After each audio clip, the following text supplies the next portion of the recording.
আসসালামু আলাইকুম ভিউয়ার্স। আমার আজকে আমি যে বিষয়টা আপনাদেরকে দেখাবো, আইএমবি 2 নিডেলের সামনের স্ক্রিন টাচের কিছু প্রোগ্রাম। মডেল নম্বর হলো আইএমবি 9752407 এই মডেল। তো আজকে যে বিষয়টা আপনাদের ক্লিয়ার করে দিব সেটা হলো কিছু বিষয় টাচের মধ্যে আমাদের প্রতি মুহূর্তে দরকার হয়, সেই বিষয়গুলো। প্রথমে আমি এখন যেটা দিছি ব্যাগ স্টিক সামনের এবং পিছনের, এবং আপনি যদি চান ডবলও দিতে পারেন অথবা চান যদি সিঙ্গেলও দিতে পারেন। তা আমার চ্যানেলটি যদি এখনও নতুন হয়ে থাকেন আমার চ্যানেলটি সাবস্ক্রাইব করে দিবেন, পাশে থাকা বেল আইকনটি বাজিয়ে দিবেন। আমার ভিডিওটি ভালো লাগলে লাইক দিবেন, ভিডিওটি কমেন্ট করবেন, শেয়ার করবেন। আপনাদেরকে চলে আবার দেখাইতেছি আমি ব্যাগ স্টিক দিবার পরে। এখন আমি যেই টাচ এরিয়াটা দেখাবো, আমি ব্যাগ স্টিক বন্ধ করে দিলাম।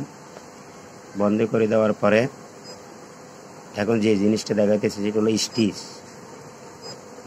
সামনে এবং পিছনে দুইটা, একটা হলো সামনের একটা হলো পিছনে।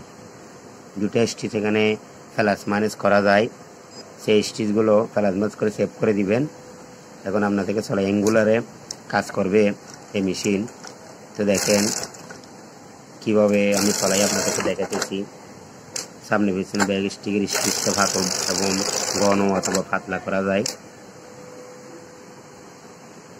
এখন যে বিষয়টা দেখাবো সেটা হলো আপনার 2 নিডেলের যেই স্টিচ, এটা প্লাস মাইনাস করা যায় এবং সেভ দিয়ে আমি বাইরে গেলাম।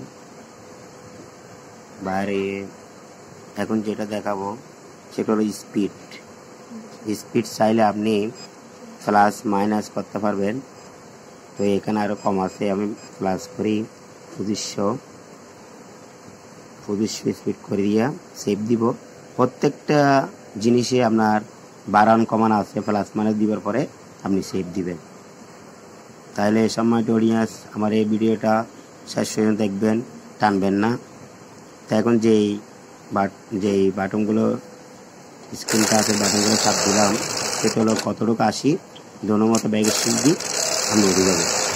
মেশিন আপনি চাপ দিলেও তখন আর চলবে না, নির্দিষ্ট একটা জায়গার মধ্যে আপনার ইয়েটা উঠে যাবে। সেজন্য আমি এগুলো বন্ধ করে দিলাম। আবার এই জন্য এটা বন্ধ করে দিলাম। এখন যেটা দেখাবো সেটা হলো স্টিচ আগা মাথা অ্যাঙ্গুলারের। প্রথম যেটা দিচ্ছি অ্যাঙ্গুলারের স্টিচ এবং এটা হলো স্পিড, অ্যাঙ্গুলারের স্পিড, এটাও স্পিড, সামনে অ্যাঙ্গুলারের স্পিড, মানে সামনে পেছনে ব্যাগ স্টিকের যে অ্যাঙ্গুলার স্পিড ওই স্পিডগুলা। মেশিন স্পিড আলাদা দেখাইছি আপনাদেরকে, অ্যাঙ্গুলার স্পিড আলাদা। এটা হলো স্পিড প্লাস মাইনাস করা যায়, দেখেন আপনারা সামনে পিছনে ব্যাগ স্টিকের স্পিড আলাদা, প্লাস মাইনাস করি। আমি এভাবে বাইরে গেলাম সেভ দিয়া, এখন মেশিন আবার লক করে দিলাম। এখানে চাইলে আপনি লক করতে পারবেন এবং দিতে পারবেন। যে বিষয়গুলো আপনাদের দেখায় নেই সেই বিষয়গুলো লক খুলি দেখাইতে হবে। তো এই বিষয়গুলো নিয়ে আপনাদের সাথে আবার আলাদা আলাদা ভিডিও নিয়ে আপনাদের সাথে দেখা হবে। তো ধন্যবাদ।